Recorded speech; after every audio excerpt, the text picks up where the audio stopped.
Good morning everyone! Umaga pa lang, nag-iisip na ako ng pang-ulam kasi hindi pa nakakapamalengke.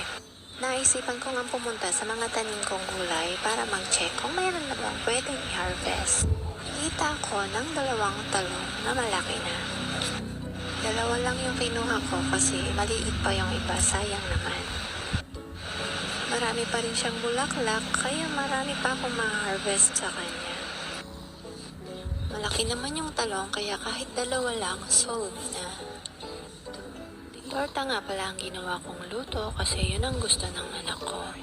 At yun nga, may natira pa kaya naabutan pa niya nung hapunan. Yun ang inulam niya. At yun lang muna.